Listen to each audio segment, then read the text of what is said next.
YouTube, how we doing, family? It's your boy Yo, and this is another episode of Yo Hoops. We go through every NBA game every day. Today's Sunday, April 20th. Happy Easter, and we continue the 2025 NBA playoffs. We have 4 games today. I'm going to walk you through all of them, let you know which sides I like, and stick around because I'll let you know my highlighted play of the day. I do this every day for free, so please leave a like, subscribe to the channel, and let me know your favorite game in the comment section below. Without further ado, let me get into today's recap. Recapping yesterday, we went 1-1. We split our highlighted plays. First, we took the Indiana Pacers laying 6 points against the Milwaukee Bucks. I made a post with this play on the channel. Make sure you guys have post notifications on. We've been pretty hot with the pinned comments and posted plays. Next, we took the Detroit Pistons plus 7 points in New York against the Knicks. This one had me hot. The Pistons played great through 3 quarters, but they really lost the fourth quarter by 19 points, blew the lead, and even failed to cover. I was back and forth between the Wolves as our second highlighted play, so I was definitely frustrated with how it played out. I like our highlighted play today, though, guys. Let's get back in that win column and run it up per usual. Without further ado, let me get into today's games. In our morning game, we have the Memphis Grizzlies in Oklahoma City taking on the Oklahoma City Thunder. Thunder are laying 13.5 points, and the total is 230.5.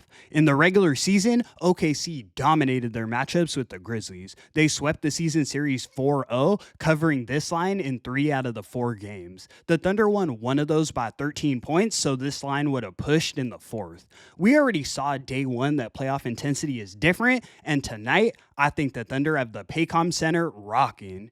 Ja Morant is still banged up. After that last Mavs game, he said he couldn't even feel his ankle during the game. Against the Thunder at full strength in Oklahoma City, that's a recipe for disaster. When Ja is healthy, I do give the Grizzlies a shot, especially at this big of a spread, but the ankle didn't look good on Friday.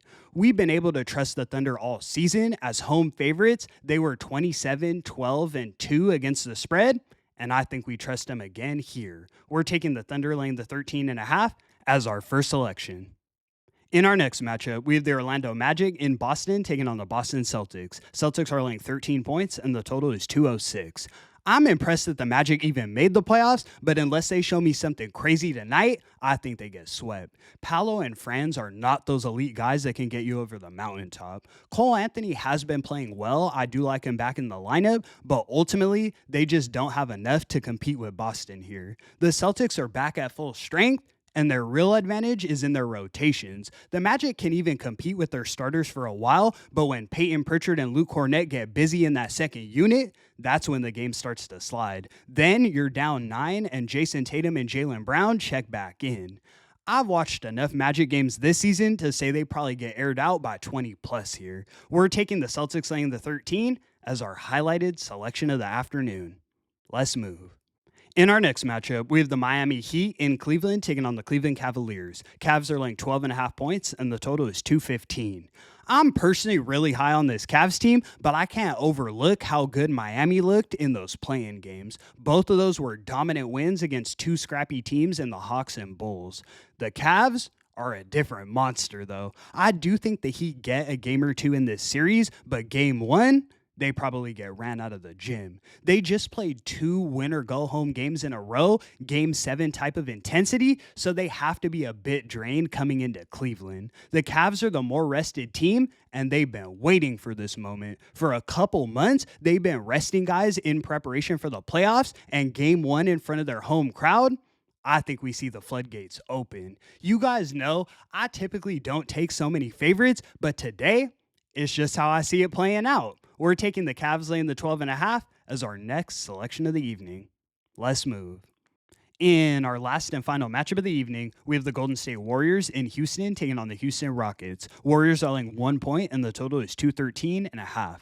This line flipped. Last night, the Rockets were laying 1 point. Not much of a difference, but the money line value has gotten slightly better for Houston. Looking at this game, I feel similarly about the Warriors as I do to the Grizzlies. With Steph at even 90%, I really like the Warriors, but he's playing with a sprained thumb. He went off in their last couple games, dropping 36 27 and 36 points, but that was with the sprain, so that much usage doesn't bode well moving forward.